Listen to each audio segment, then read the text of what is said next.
네, 안녕하십니까. 동네병원 데이터베이스 설계 및 활용에 발표를 맡게 된 조장 황재웅입니다.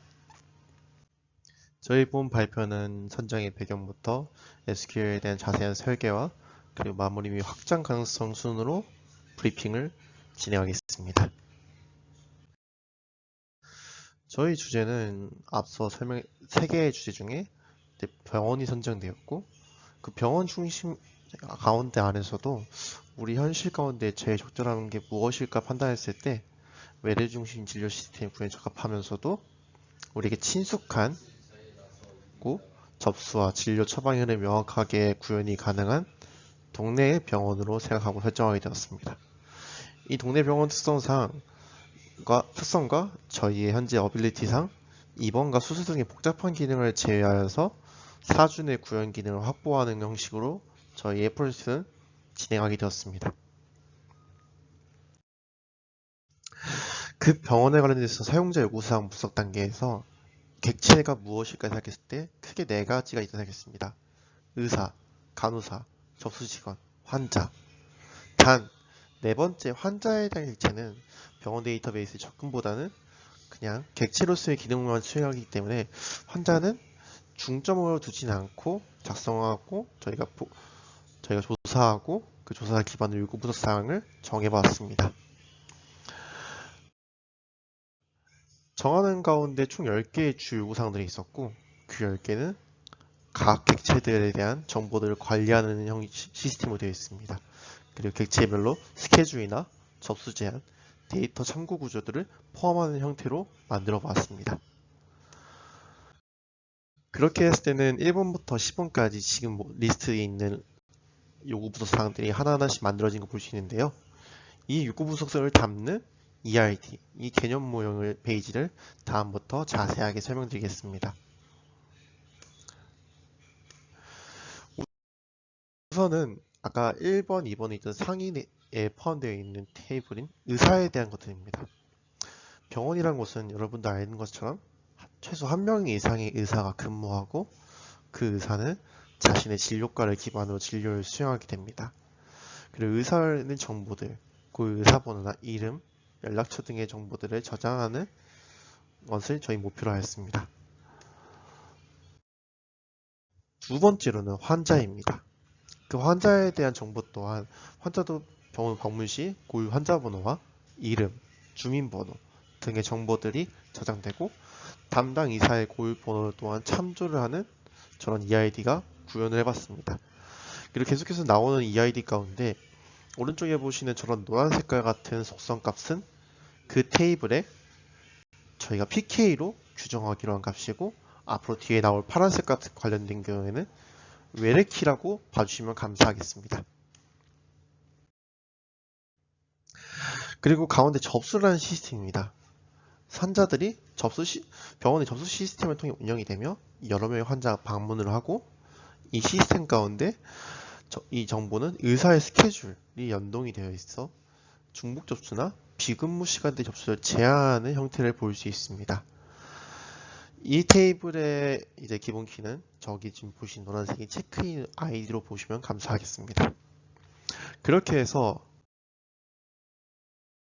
앞서 설명드렸던 환자와 의사는 이 접수로 묶여 있고 이 두 개의 테이블은 지금 6개의 정보들의 요구서 분석 사항을 담고 있는 형식으로 구축이 되어 있습니다. 그리고 이 환자들이 진료를 보게 될 경우 진료에 대한 테이블이 형성이 될 것입니다. 이것들은 진료 기록, 번호, 증상 등에 대한 데이터들이 포함이 되며 접수 번호와 환자 번호를 참조하는 특징을 알 수 있습니다. 그리고 그 접수에 대한 처방 정보에는 처방 번호, 진료 기록, 약품 코드 등에 관련된 데이터들과 약품 테이블과 연계되는 것을 알 수 있습니다. 마지막으로는 가장 왼쪽에 있는 약품 테이블에서는 그 약품 코드와 약품명, 제조사 등의 데이터가 있으며 약품 코드가 이 테이블의 PK로 현재 EID에서는 구현이 되어 있습니다. 총체적으로 바라볼 때 이 진료 결과에 따라서 약 처방이 우리는 이루어질 수 있으며 하나의 진료에는 여러 약이 처방되는 것을 알 수 있습니다. 네, 아까 설명해드린 모든 정보들을 정리하면 다음과 같이 되어 있습니다. 총 6개의 테이블이 구축이 되며 그 테이블의 주요 속성을 예를 들어 환자 테이블을 예를 들었을 때 이름, 주민번호, 보험 여부 등의 주요 속성이 기재가 되며 역할은 진료를 받는 사람들입니다.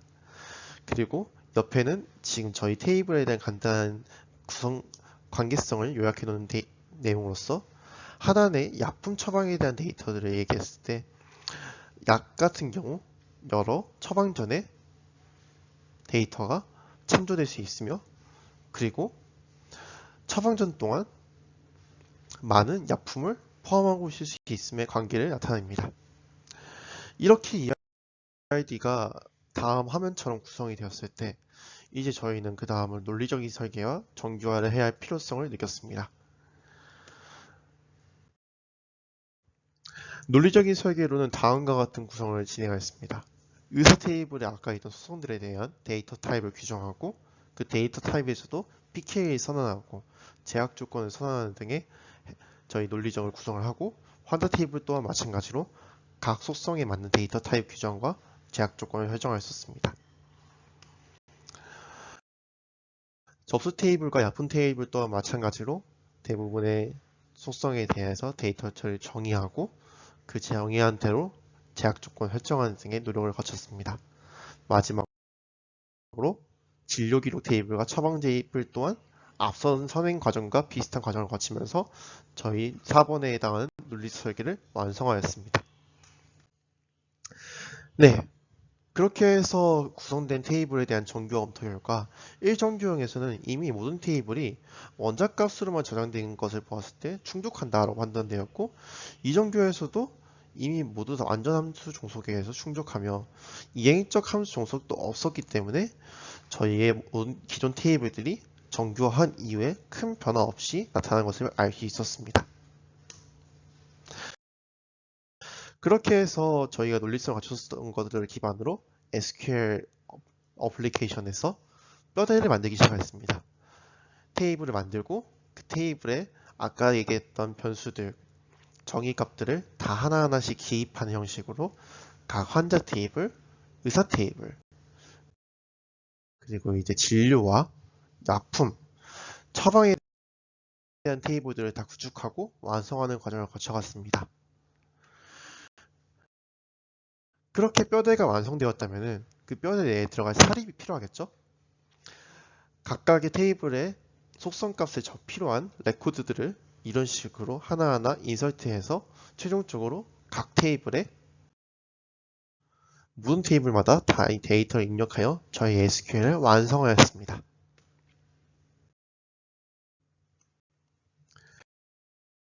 그 완성한 뒤에 이 테이블이 실제 이상이 없어야 하기 때문에 이런 제약 조건을 다시 한번 면밀히 확인하고 에러가 없는지 있는지 디버깅 과정을 거치고 최종적으로 저희 테이블에서는 문제가 없다고 판단하였습니다. 네, 그냥 구현만 한다면은 우리가 이 데이터베이스를 배운 것은 반쪽짜리라 생각합니다. 그래서 저희는 이 구현한 데이터를 기반으로 병원 관리자 입장에서 객체 입장에서 어떻게 무엇을 할까 생각해봤을 때 다음 1번부터 8번까지 내용이 있었습니다. 예를 들어 의사 입장에서는 내가 오늘 어떤 환자를 보는 걸까? 내가 본 환자의 과거 이력가 어떤지 이런 데이터들을 얻고자 하는 것이라고 생각해서 의사, 간호사, 병원 관리자 입장에서 필요한 것들을 일단 순서 없이 나열을 하였고 다음 페이지에서는 그 객체별로 필요한 것들을 분류해 보았습니다.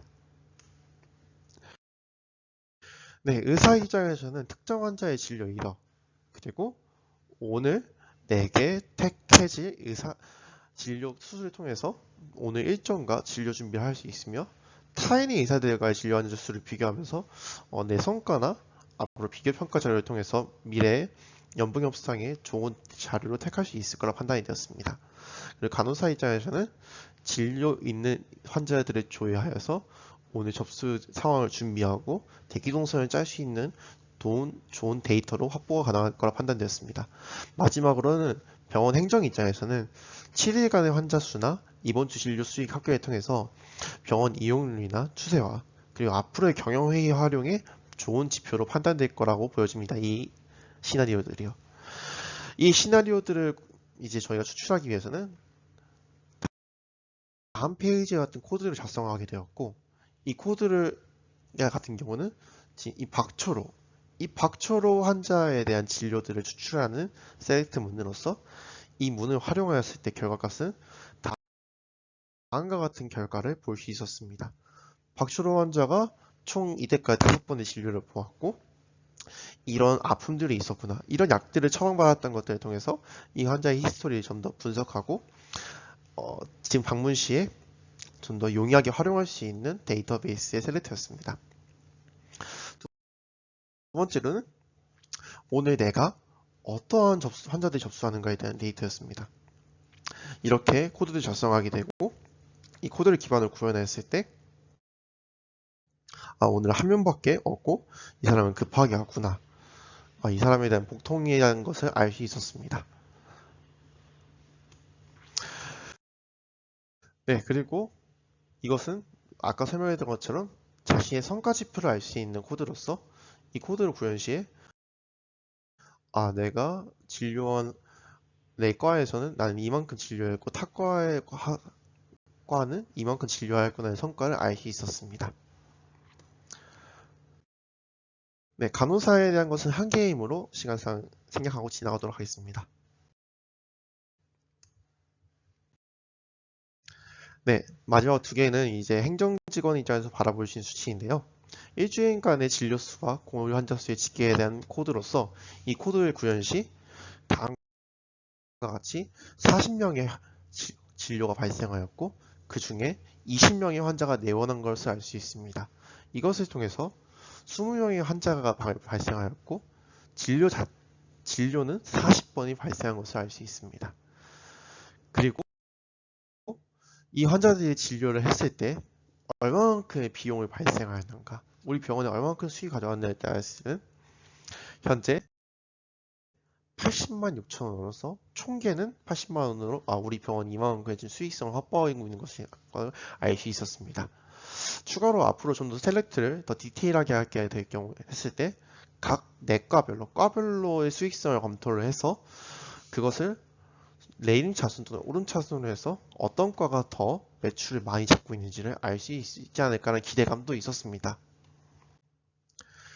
네, 결국 이걸 마무리했을 때 저희는 외래진료 중심의 소규모 병원을 기준 설계했었는데 이 기준이 대로 잘 설계됐다고 보여지며, 다만 아쉬웠던 점은 이제 입원이나 수술 등 복잡한 프로세스는 구현본이 밖에서 제외됐다는 것이 있었습니다.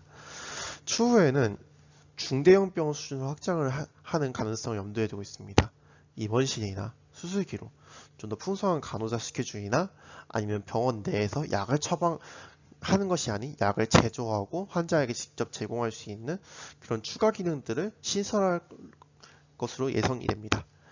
이런 프로젝트를 하면서 단순한 프로젝트의 구현이 아니라 아까 셀렉트를 하면서 실제 개체별로 필요한 데이터를 추출하는 것을 통해서 이것들이 이런 추출하고 활용하는 것이 중시한 설계임을 알 수 있는 좋은 프로젝트였습니다.